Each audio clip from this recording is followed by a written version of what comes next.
அம்மா, அவர்கள் எங்கே? உன்னை குற்றவாளி என்று எவரும் தீர்ப்பிடவில்லையா? இல்லை ஐயா. அப்படி என்றால் நானும் தீர்ப்பளிக்கவில்லை.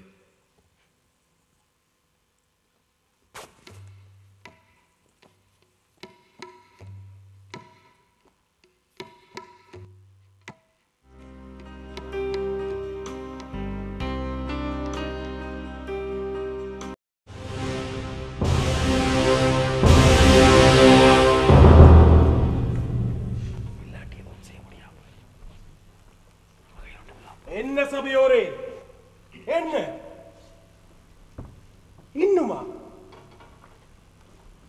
இன்னுமா தீரவில்லை உங்கள் கலக்கம்?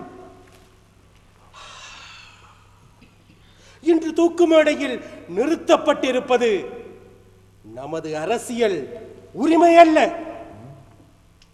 நம் ஆண்டவன் ஆணையல்ல, நமது வளம் நிறைந்த பழமை, 10 நூற்றாண்டை கண்ட பண்பாடு, பரமன் பரிந்தளித்த பக்தியின் மதம். இவைகள் வாழ வேண்டுமா? வளம் பெற்று வானளாவ வளர வேண்டுமா? நற்செய்தி என்ற நச்சு போர்வையில், அதிகாரம் என்ற அழுக்கு பாதையில், அருள் அன்பு என்னும் அழிவு போதையில் நம் சரித்திரத்துக்கு சாவு மணி அடித்து சமாதி கட்டும் இந்த சந்தர்ப்பவாதியை தொலைத்து விடுவதா? நாமும் தான் எத்தனை எத்தனை வழிகளை வகுத்தோம். புத்திக்கு புரியாத பொலிகளையும் பலிகளையும் புதைத்தோம். கண்ட பலன் பழியும் பாவமும் நம்மையே சூழ்ந்து வருகிறது. சட்டத்தை நீட்டினோம், திட்டத்தை தீட்டினோம், எல்லாம் மட்டமாயின. நாம் தான் கெட்டவர்கள் போலாகிவிட்டோம். உலகம் முழுவதும் அவனையே பின் செல்கிறது. நம்மை பைத்தியக்காரராக்கிவிட்டது. பைத்தியக்காரர் என்று மட்டும் இந்த பாழும் உலகம் கருதி விட்டாலும் அது பரவாயில்லை. ஆனால் அவன் உயிரோடு இருப்பதென்றால் நாம் உண்மையாகவே பைத்தியக்காரராகிவிடுவோம். வேத பாரகரும் பரிசேரும் சொல்கிற யாவையும் செய்யுங்கள், அவர்கள் செய்வதை மட்டும் பின்பற்ற வேண்டாம் என்கிறான். கள்ள ஞானிகளே, உங்களுக்கு ஐயோ கேடு என்று உறக்க கத்துகிறான். குருட்டு வழிகாட்டிகளே, உங்களுக்கு சாபம் என்று சபிக்கிறான்.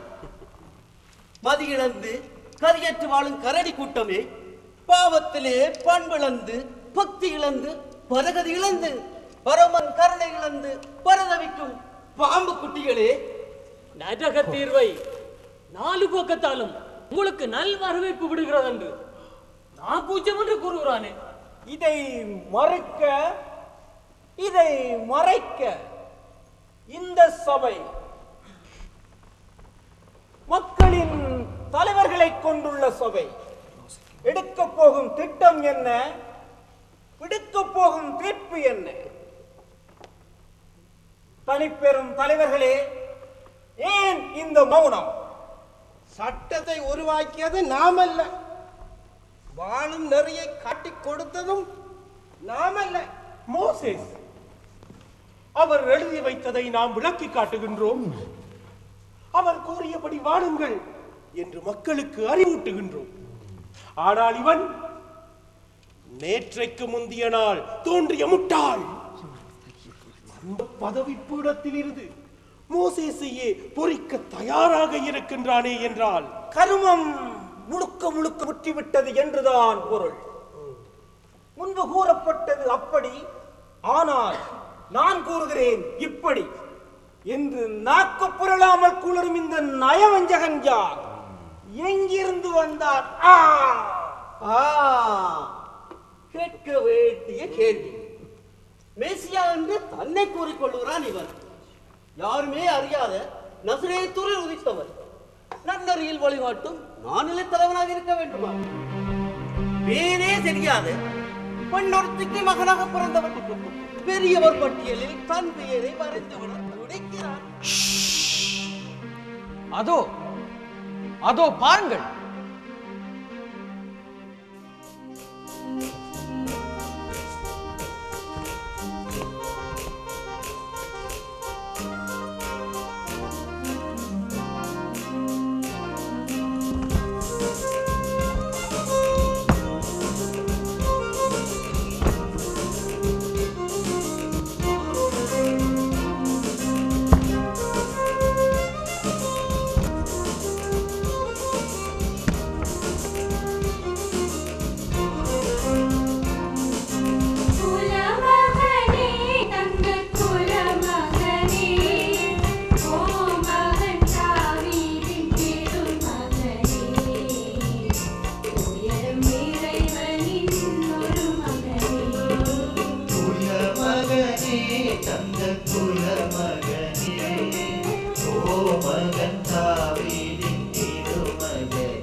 தெரியாத பட்டிக்காட்டில் பிறந்தவன். பார்க்கு வழிகாட்ட போறான வழிகாட்டு. யார் தெரியுமா இவன் தந்தை? ஒரு தச்சன். இப்படியான ஏழ்மையிலே தாழ்மையிலே வறுமையிலே சிறுமையிலே பிறந்தவன் தானா மெசியா கிறிஸ்து இரட்சகர்? சொல்பவனுக்கு மதி இல்லாவிட்டாலும் கேட்பவனுக்கு மதி இல்லையா என்ன? நீங்கள் கூறுவதில் உண்மை இருப்பதை உணர்வோம். இவன் ஒரு புரட்சிக்காரன். மதத்திலே புரட்சி, அரசியலிலே புரட்சி, மக்களிடையேயும் புரட்சி உண்டாகப் போகின்றது. சட்டம் விதிப்பது ஒன்று, அவன் போதிப்பதோ இன்னும் ஒன்று.